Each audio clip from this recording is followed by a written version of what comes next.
During the French Revolution, the French needed money to support the war against the Habsburg monarchy of Austria. So the French National Assembly printed paper money, hoping that this measure would fund the war and grow the economy. Initially, it appeared to work, but soon the prices for goods began to grow so quickly that the ink necessary to print the notes cost more than the notes were worth. And that was the first instance of hyperinflation in history. Welcome to The Why in History. I am Ajay Kaul, and today we look at some of the worst cases of hyperinflation in modern times, their origin, and how they were finally brought under control. So what is hyperinflation? It is the rapid, out-of-control increase in prices across a range of goods and services. And from a baseline perspective, a price increase of over 50% across a specific time period is considered hyperinflation. From August 1945 to July 1946, Hungary experienced the worst inflation rate ever. At its peak, it experienced a daily inflation rate of close to 207%, which means prices were doubling every 15 hours. Towards the end of World War II, when Hungary signed the armistice on January 20th, 1945, it consented to pay reparations of $300 million.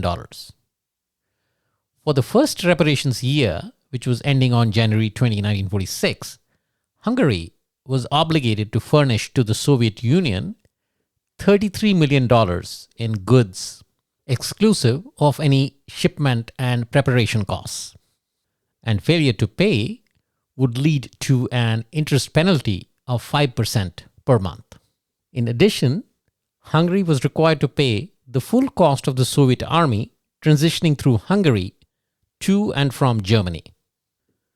And this combination of costs accounted for about 25 to 50% of the monthly expenditure of the Hungarian government during that 1 year period.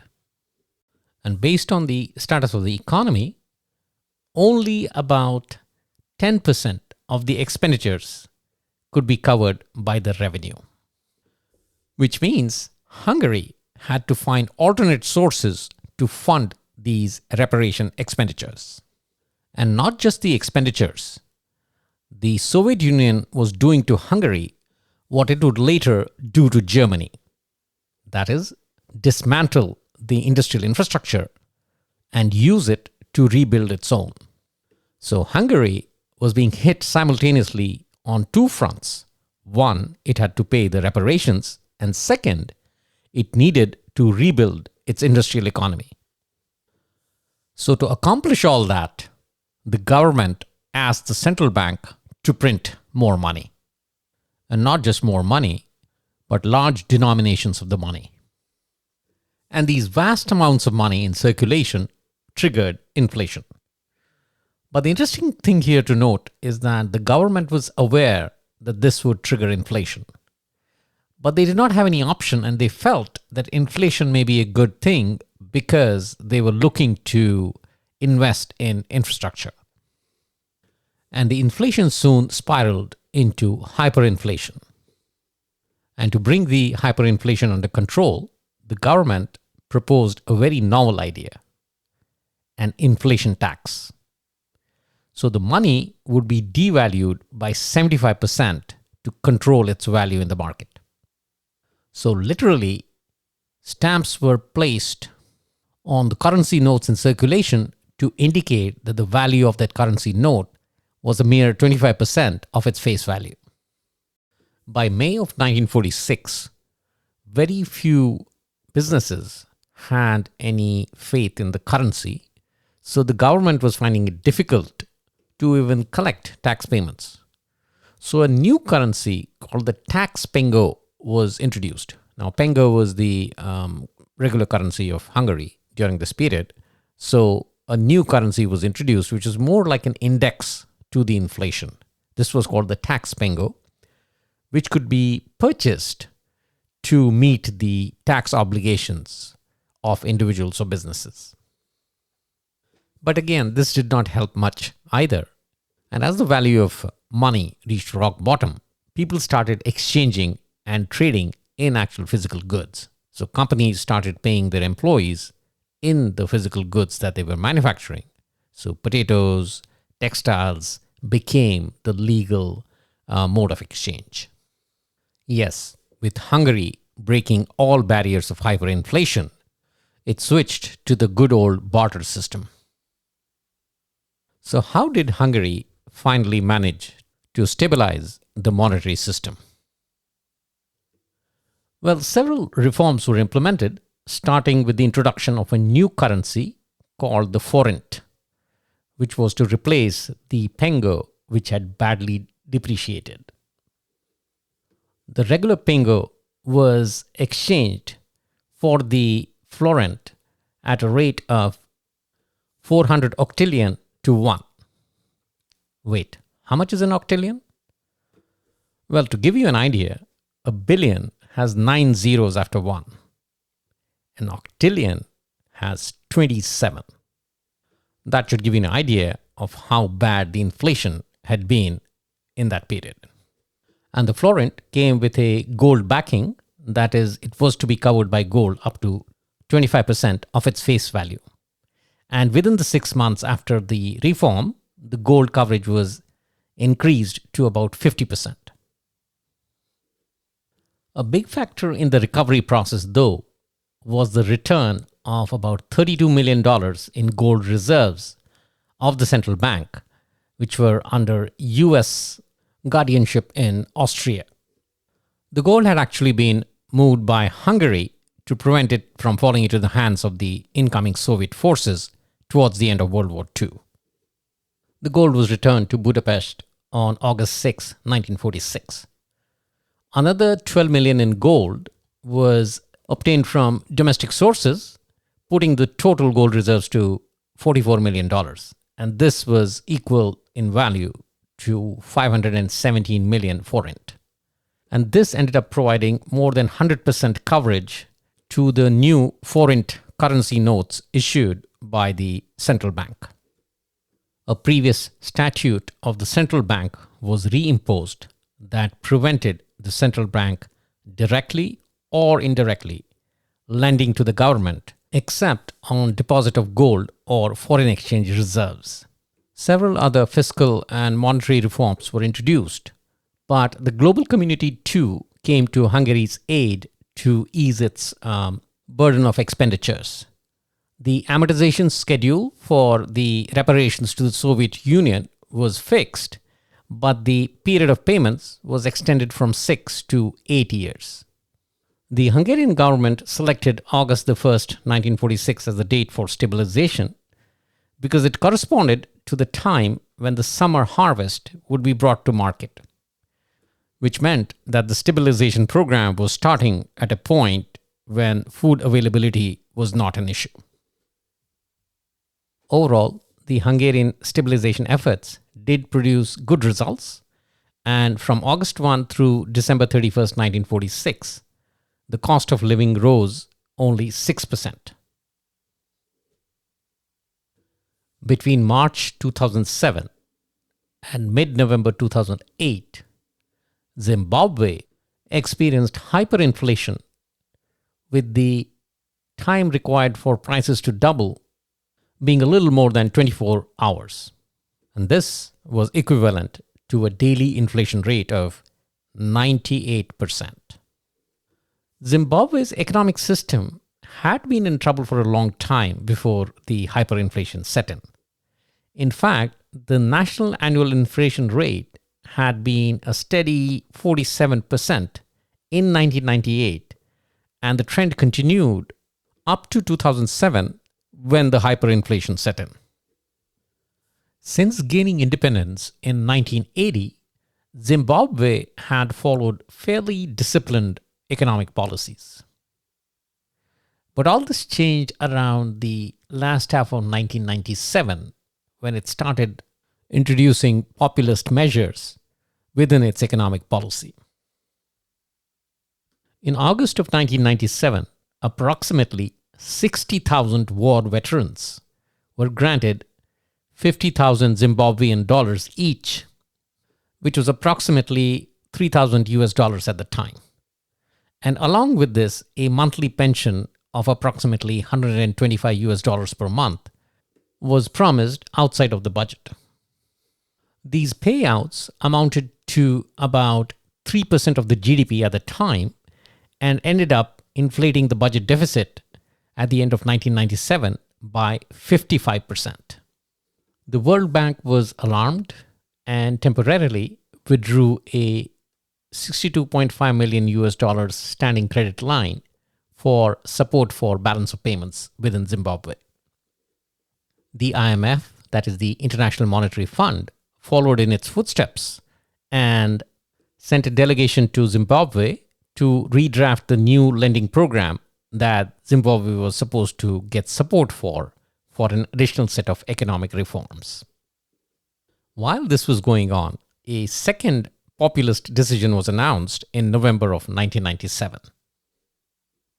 President Robert Mugabe announced plans to forcibly acquire white-owned commercial farms, and no details were provided on the financing side of the transaction. This sparked panic in the money and capital markets, and on 14th of November 1997, the Zimbabwean dollar crashed and lost 75% of its value against the US dollar on a single day. And this day is now known as Black Friday in Zimbabwean economic history. The central bank intervened and raised interest rates by 6 percentage points within a single month. And from then on, the exchange rate continued to depreciate uncontrollably. And that was the start of the turbulent period in the Zimbabwean economy.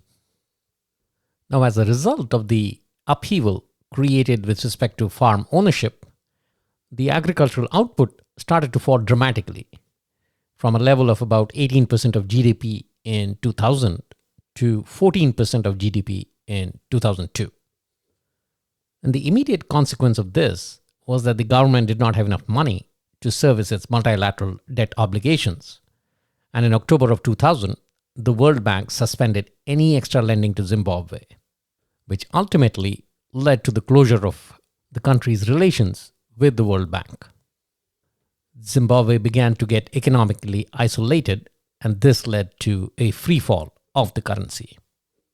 The isolation kept getting worse until 2002, when the European Union suspended budgetary support to Zimbabwe and terminated all financial support except for projects that were in direct support of the population.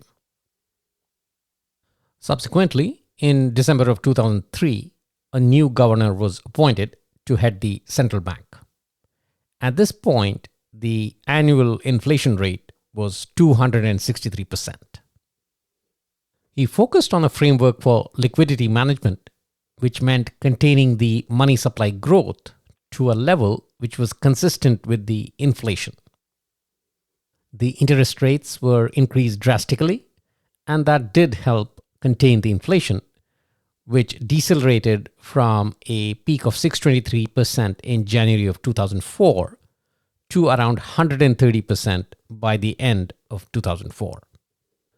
But the high interest rates led to an increasingly overvalued foreign exchange rate, which started putting pressure on domestic producers and exporters. And to alleviate this pain, Zimbabwe's central bank did exactly what Hungary did in our previous example.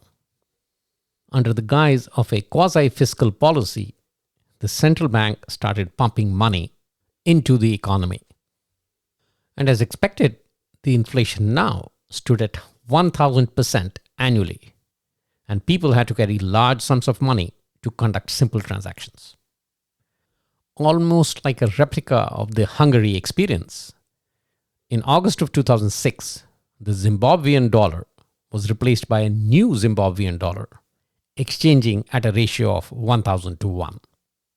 But there was no recess in the inflation, and Zimbabwe formally entered hyperinflation in March of 2007, clocking 50.54% on a monthly basis and 2,200% on an annual basis.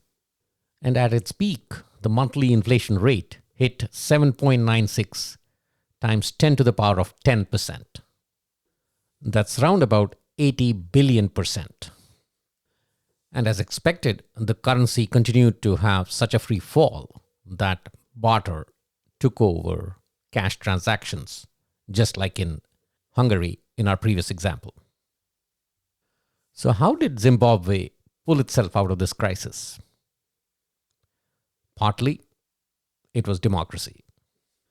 Out of the elections of 2008, there was a three-party alliance that took control of the government. Robert Mugabe continued to be president, but two of his political opponents, Morgan Tsvangirai, became prime minister, and Arthur Mutambara became the deputy prime minister.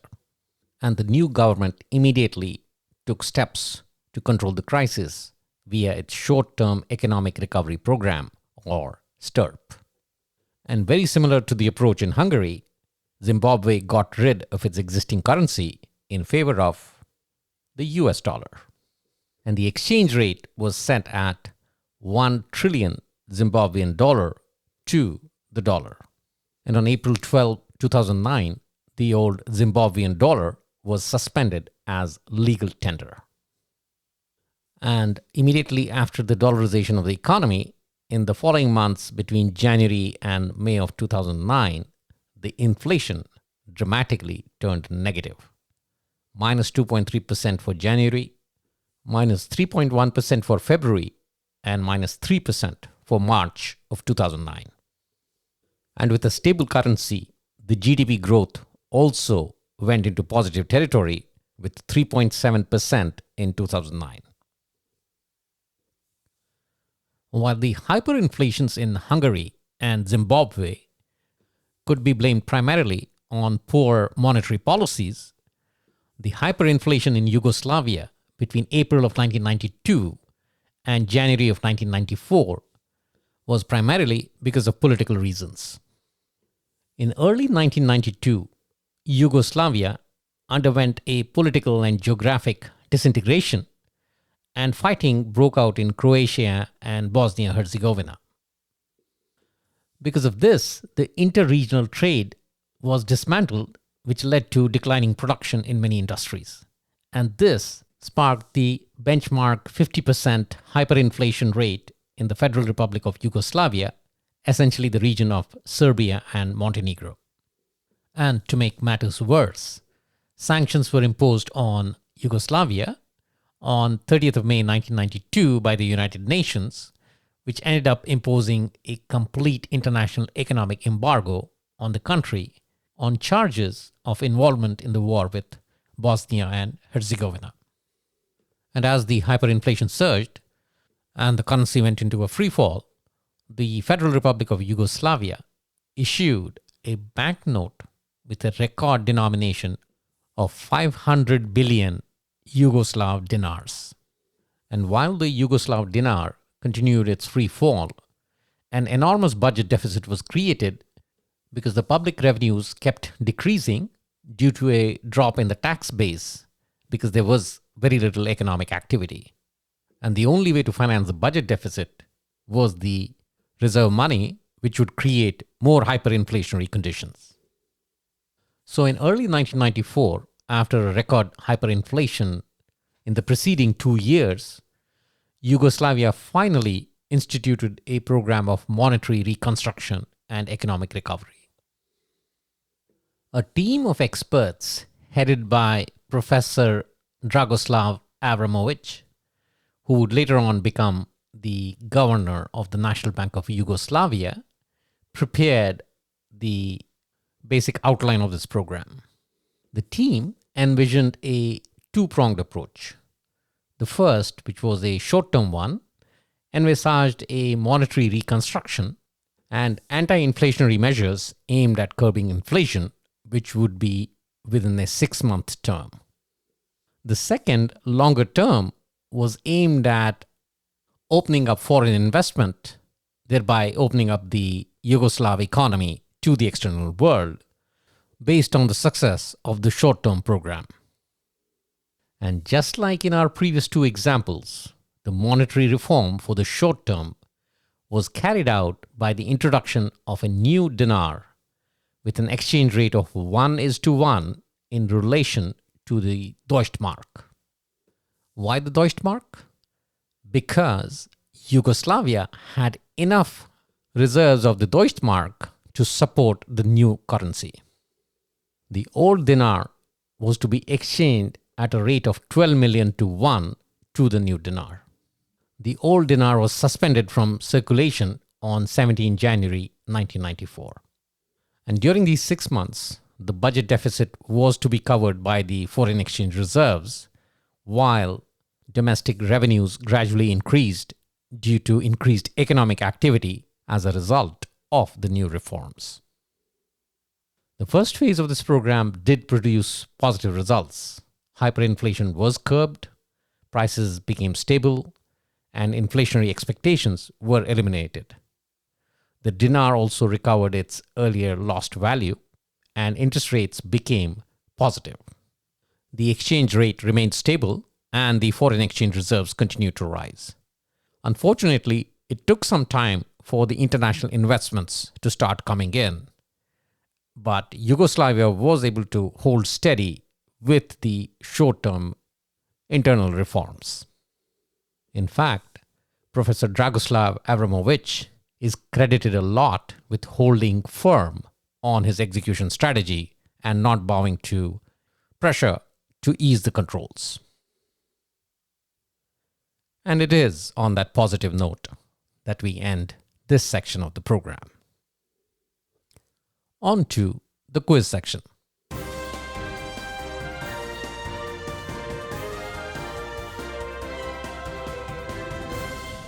Question from the previous episode. Which are the top 3 manufacturing countries in the world currently? With a total share of more than 50% of the global manufacturing economy, China, the United States, and Japan are the top 3 manufacturing countries in the world currently. So the answer is D, China, the USA, and Japan. Question for the current episode. Which countries are facing the highest rates of inflation currently? Are these A, Iran, Suriname, and Haiti? B, Ghana, Sierra Leone, and Turkey? C, Venezuela, Zimbabwe, and Argentina? Or D, Argentina, Sudan, and Turkey? Once again, which countries are facing the highest rates of inflation currently? A, Iran, Suriname, and Haiti? B, Ghana, Sierra Leone, and Turkey? C, Venezuela, Zimbabwe, and Argentina? Or D, Argentina, Sudan, and Turkey? The answer will be provided in the next episode. That's all we have in the current episode. In the next episode, we go back slightly in time into the Cold War era and look at the relation between the Soviet Union and its Warsaw Pact allies. Was it cordial, as Vladimir Putin often describes, or were there a lot of tensions?